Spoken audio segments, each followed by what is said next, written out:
Sveikučiai dabar apie PETN,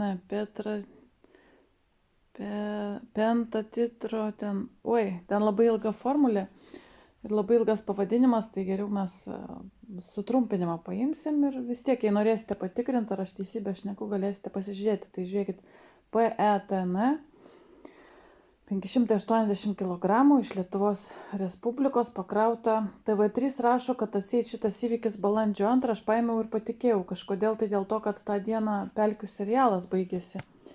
Tačiau pasaulis apie tai parašė 6, kad 6 atseit įvyko ir vakar Times World Now pranešė, YouTube'ės kanalas, dėkojat, kad pranešu. Tiesa, aš norėčiau paprašyti geros valios žmonių, nepamirškite ir man paaukoti. Žinau, kad esate kitų kanalų žiūrovai. Mačiau komentaruose, kad tenais komentuojat, piktinatės, kad nepaaiškina niekas, kaip ten tie jūreiviai atsirado toj pelkiai. Tai nebūtina čia labai daug, galima, buvo tokie aukotojų ir po 5 euriukus, tai čia tikrai neįsižeisiu, viskas yra tvarkoj. Kažkiek būtų labai smagu, iš tikrųjų.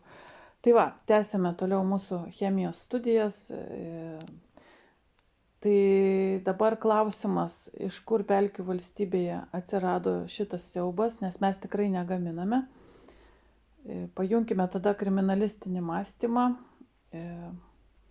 Turi įvežti iš ten, iš kur įveža. Tai žinokite, pasauliui importuoja tik tai 3 šalis. Ir čia žinokite mokslinė netgi informacija. Yra, kadangi labai cheminis junginys, tai daug mokslo straipsnių, aš labai mėgstu jais remtis, tai 2024 metų informacija, kad įveža 3 šalis - Indija, Amerika ir Čekijos Respublika. Tai dabar pelkių serialė, kuri iš 3 valstybių dalyvavo. Tai Amerika greičiausiai. Na, sakysite, bet palaukit, gal yra kažkoks tai kelias paskirstimo. Na gerai, paskirstimo kelias. Filipinai, Vietnamas ir Pietų Afrika. Truputėlį nelogiška būtų, ne? Paskirstimo kelio. Kas čia iš Filipinų, ar iš Vietnamo, ar iš Pietų Afrikos Respublikos tomis dienomis su lėktuvu nekontroliuojamu skrido. Aš nenoriu apkaltinti Amerikos kariuomenės, bet man suponuoja mintį, kad tai yra nekontroliuojami skrydžiai, tai žiūrėkite, kaip jie netgi turi, prisiminiau tos CŽV kalėjimus, neigia, o paprasčiausiai Vilniaus oro uoste kilo ir leidusi lėktuvai per vieną taką, kur niekas negalėdavo įeiti, ir dokai greičiausiai buvo, ir Palangos oro uoste, kariai vadino daržovėmis tuos kalinius. Aš pati pasičiupau vieną išminavimo kariuką, jis buvo nemiegojęs 3 paras ir žmogus nemiegojęs 3 paras į visus klausimus atsakinėja.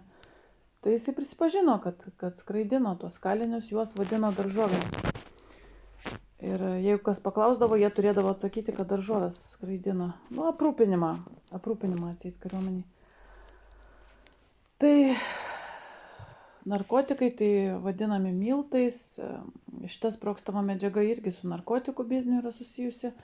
Jinai, žinokite, lydosi prie labai žemos jau temperatūros 140, o sprogsta 210 +. Tai čia vos nesudegtukų gali įdegti. Sakytum, kad reikėtų labai aukštos temperatūros, tada visi suprantam detonatorius, dar kažką. Ir parašyta, kad labai mažas kiekis labai galingai sprogsta. Tai šitas kiekis yra visiškai nenormalus ir pas mus, žiūrėkit, komentatoriai jau išlindo, kad visiškai nesąmonė, visiškas feikas. Tu tokio supranti kiekio, tu nepaslėpsi subiniai. Ir jie nesugebėjo paslėpti, jie turi, Putinas pagyrė Lukašenką ir savo prisėmė nuopelnus, jie turi kažkokią labai super naują aparatūrą šitam nustatyti, detektorių, kur mikro, nano turbūt lygmenį užuodžia tas daleles ir stovėjo tas skanas, suprantat, ir jisai iš Rusijos yra, ir Rusijosgi mokslininkai dirba nano lygmenį. Ir dėl to, kad šita terorizmo grėsmė yra baisi, nes jiems reikia bet kokią kainą nugalėti Rusiją mūšio lauke. Lietuvos vyriausybė yra įsirašiusi.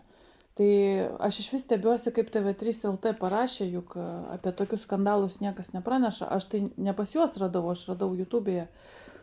Paskui paguglinau, panaršiau, tai visas arabų pasaulis rašo, visas Tarybų sąjungos buvusios pasaulis rašo, o vakarai tyli, nes jiems labai gražu, nes šita veščestva yra gaminama Amerikoje, Čekijos Respublikoje ir Indijoje.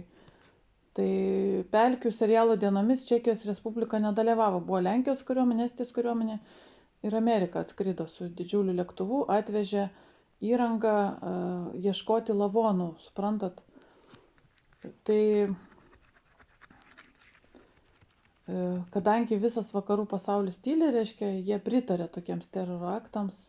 Čia labai čia terorizmas yra baisus, čia yra labai baisus kiekis, labai sprogstama medžiaga ir aišku, mūsų vyriausybė pasirinks poziciją, kad šito fakto nėra. Nu kaip nėra, viskas yra filmuojama. Tokios counter-terror operacijos yra filmuojamos.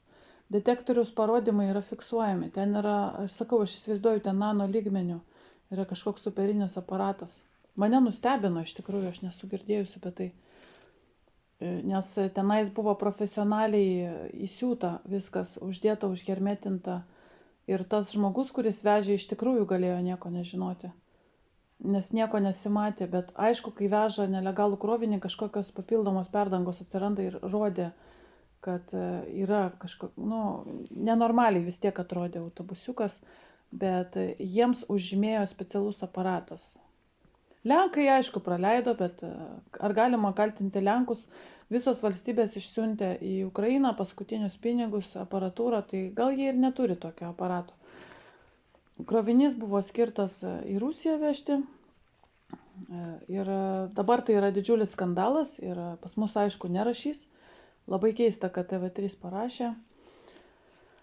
Tai aš tik trumpai, aš norėjau labai trumpai pristatyti, kad minimos tik tai 3 šalis - Indija, Amerika ir Čekijos Respublika. Ir būtų nelogiška iš Čekijos Respublikos atvežti Lietuvą ir iš Lietuvos vežti per Lenkiją į Baltarusiją, greičiausiai atskraidinta. Aš keliu tokią versiją. Na, o jeigu ne iš Amerikos, tai tada iš Indijos reikia tikrinti lėktuvus, kokie lėktuvai buvo iš Indijos. Na ir Čekiją patikrinti. Lietuvos iš tikrųjų saugumas ir karinė policija. Atseit ne karo reikalai, terorizmas. Nu, tai paprasta policija turėtų atlikti savo tyrimą iš tikrųjų, nes šitas krovinys atkeliavo iš Lietuvos.